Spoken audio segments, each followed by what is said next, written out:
Hello everyone and welcome to this episode of JF Analytics, a new form of video blog brought to you by Just Football, in which we are going to be bringing our online content on justfootball.com, just-football.com, into the world of video blogs and looking at analysis from a different point of view, data scouting and analysis of football and players within the game. So this is episode 1, as you can see on the screen. My name's Jonathan Faduba. I'm the editor of Just Football and founder.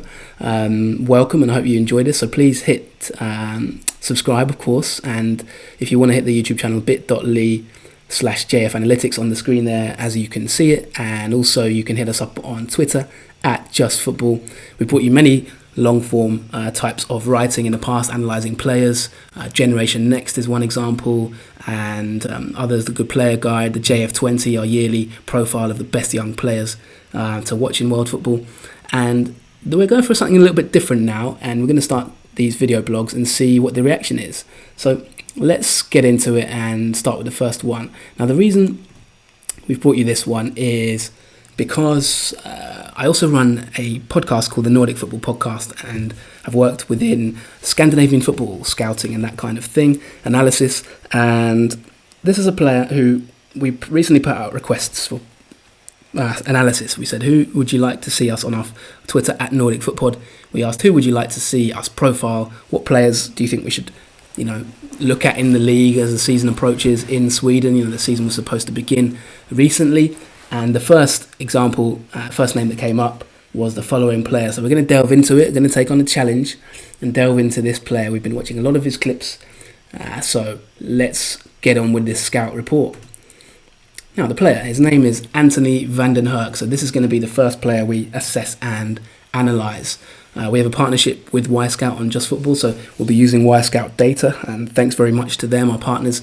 A great place to go for video and data analysis and scouting of football.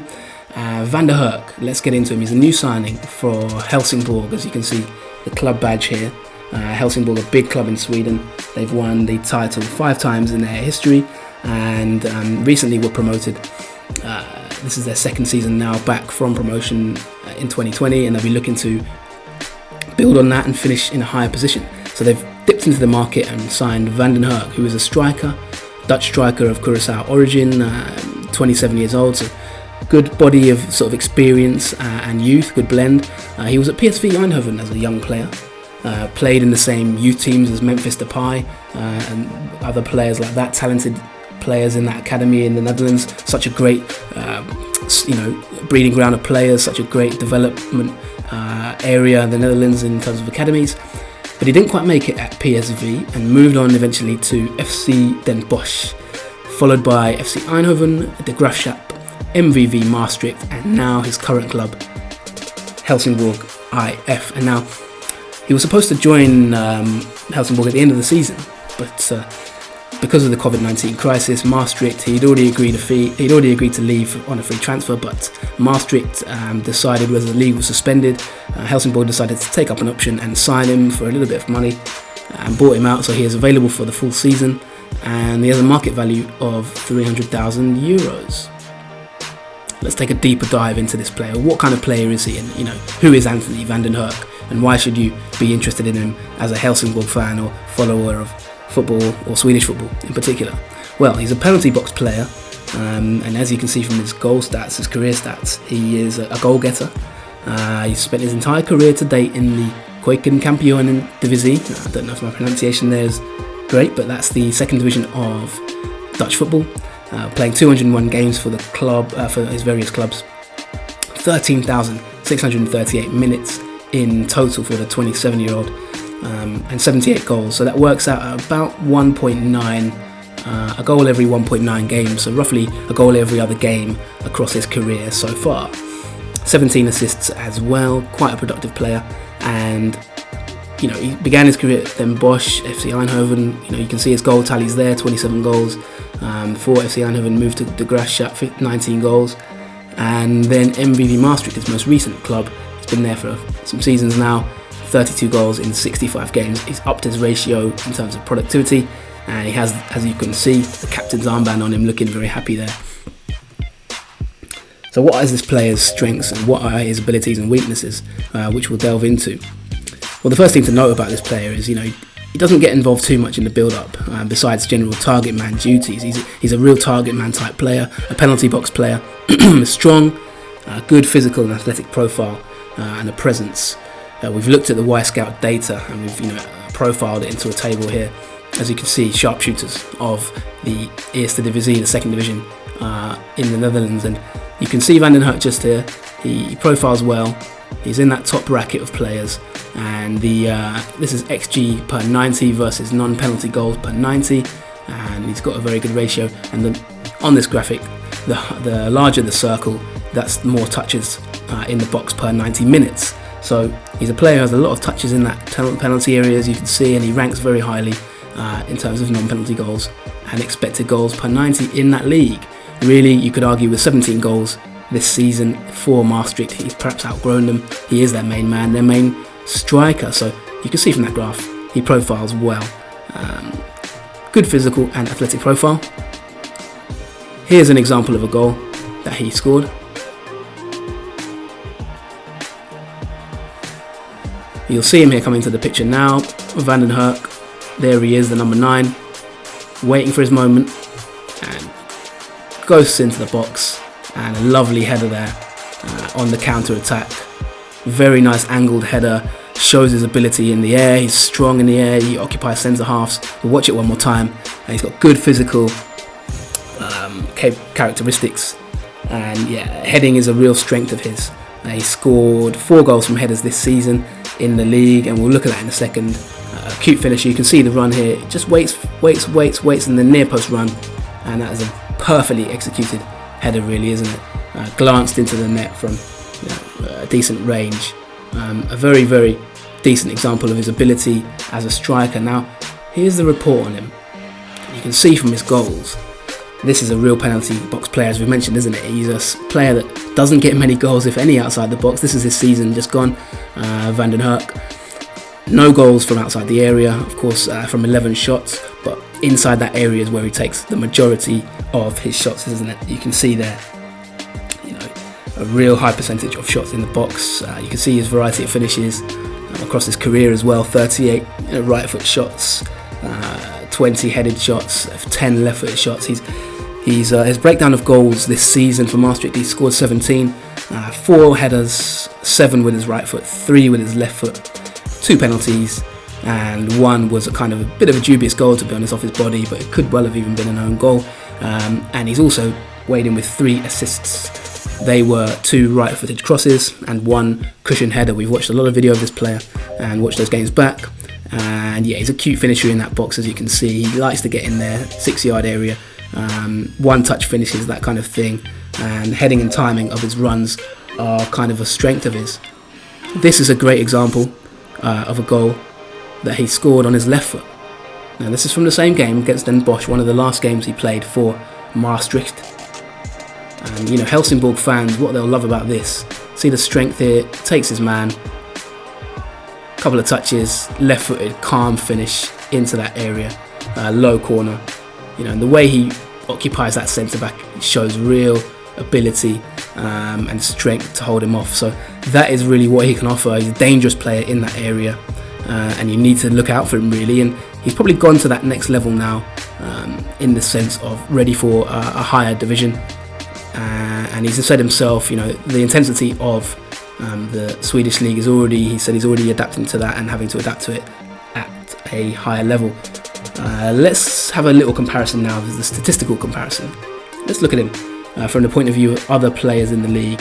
So there you can see Van den Hurk, 2019-20. This is the main column to look at, column 2. Compare that to column 4. You can see this is him last season versus this season, and he's got a lot better, hasn't he? Significantly better in a lot of areas, despite playing significantly lower minutes. He scored more goals. His goals per 90 in this has improved from 0.4 to 0.61, 0.43 to 0.54 in terms of expected goals per 90. Shots per 90 gone up, 2.18 to 2.42. His shot conversion has improved 18% to 25%. So really, it's a player. The only thing that he hasn't improved perhaps is shots on target percentage, but it's very similar, 46.3 to 50%. And if you can see also key passes per 90 is massively improved in those 2 seasons. What we've done here is we've compared it as well to other players, modelling it against other players in the league. So Rasmus Jonsson is a player for Helsingborg. He was their main striker last season, their main man in terms of goals. He scored 4 goals, not a great tally. Didn't play that much because he went to Thailand mid-season. So you can see the number of minutes. If you look at the columns here, 1 and 2, the number of minutes is massively lower than Van den Hurk. But in that time, you can still have a look at it. Obviously, 17 goals to 4, goals per 90, way higher for Van den Hurk, 0.61 versus 0.29, more than double. XG per 90 as well, significantly better. Non-penalty goals per 90. Shots per 90, he takes way more shots per 90 than Rasmus Jonsson in that in the team. More than double again. Conversions rate's quite similar, slightly lower than Rasmus Jonsson, and lower shots percentage on target. But he has a lot more shots on touches in the box, as we said, 3.25 touches in the box per 90 compared to 2.34. Rasmus Jonsson's a bit more of a technical player, maybe not as quite physical. Van den Hurk wins a lot more in the air, 39.9%, and key passes per 90 is lower. Rasmus Jonsson comes out better in that sense. So as you can see, this just fits into the idea that he is that kind of target man, number 9. Let's compare it then now to the third column, Marcus Rosenborg, who is a legend of the Swedish game, a big player in the league, and probably models well in terms of that target man type role. Rosenborg's a real physical number 9 as himself. So how do they compare? Well, the Malmö man last season, he scored less goals in comparative minutes, 0.54 goals per 90 compared to 0.61. Relatively similar XG per 90, and relatively similar to non-penalty goals. Rosenborg scores a lot more shots per 90, you can see there, 3.6. Shot conversion percentage as well is a lot lower than Van den Hurk, so only 15% last season. Shots on target percentage is slightly lower. Touches in the box now, he has a lot more touches in the box per 90, Rosenborg, 4.52.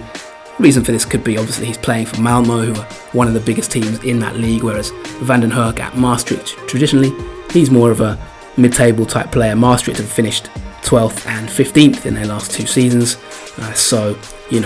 Rosenborg playing for one of the biggest teams in that league inevitably has more touches in the box, but a good comparison there. Maybe something for Van den Hurk to work on. Aerial dual win percentage, Rosenborg slightly higher, but not too dissimilar. And then it's key passes per 90 again, 0.63 for Rosenborg compared to 0.43 for Van den Hurk. And one thing to point out about Anthony Van den Hurk is he scored 45.9% of the club's league goals last season, so he really is the main man for Maastricht, and he really comes with that high sort of pedigree reputation from that club. 30.6 the season before that, so he really is carrying the can for them goal wise. This is the game analysis of that match that we just brought you some clips. You can see where he makes his passes, where he receives the ball, where he lays it off, his duels. You can just note there the passes distribution. He's the main man, isn't he? He's the target man, laying it off to the wingers, laying it back into midfield, back to goal type player. He's an aerial threat. He likes to get on those crosses and lay it off and head into the box. And we've got some examples of that here. So this is an example. We highlighted him here. He receives possession. He's about to receive from that 19. We'll run the clip in a minute, but this is an example. He brings his man back to goal, occupies his man, and this is what Helsingborg will look for him to do. He occupies his man. He's got the space when he receives the ball there. He's created space, holding off his man with his strength. There's a run in there if he spots it. We can lay it back, but he's created a good amount of space for himself there and his teammates to run into, occupying the defenders. And if we just run it on, maybe in this clip he doesn't quite choose the best option. As we see, just about to receive the ball. You see the options he has. Can he lay in that man? Maybe the 19. On this occasion, not quite, and he lays it off, makes the run. As you can see again, he's holding off his man there physically, a strong player. Maybe he could have played a better pass, but it shows you he likes to drop deeper and look to sort of build the play off other players. This is a good example of what he can offer creative-wise. He is a creative player at times. He can be more creative, but his build-up play here, this is a great example of what he can bring to a team in Allsvenskan. In this clip, you see the highlighted player here. He's about to beat him for pace in this here. The ball's here, he's about to flick it on. We run it on. There he is, Van den Hurk, uses his pace, his strength. He sees the gap, runs into it, beats both men and plays it in. That's a lovely little touch, and really that should result in a goal, shouldn't it? It's a lovely bit of pace from Van den Hurk, which just shows you what he can do. So let's look at now what he can improve. No player is perfect. What are the areas he can get better at? What could he perhaps improve on? One of the things we've identified from the clips we've watched and the games we've watched of him at Maastricht, intensity of pressing is certainly an area I think he'll maybe look to improve. Olof Mellberg is the manager of Helsingborg, formerly Aston Villa. Fans maybe remember him very fondly. In this clip here, as you'll see, same game again, Den Bosch. This looks fairly innocent, doesn't it? The man on the possession is here, he's the danger man. Van den Hurk's here, could close down slightly better. You think nothing of it at the time, don't you? But this actually leads to a goal. We'll watch it here. Here's Van den Hurk. He's jogging, maybe can be a bit more intense in his pressing. It's not quite Luis Suarez, is he? He's not quite Wayne Rooney. There's the chance to maybe pounce on his man, just be a little bit more proactive, close that ball down. Doesn't, and as you can see, defender mistake, and it ends up in the back of the net. So, that's one example of that maybe intensity of pressing. It's something we noticed and picked up in his general play. On the ball, his technique can maybe improve as well. He loses the ball about 11.83 losses per 90 in the last calendar year.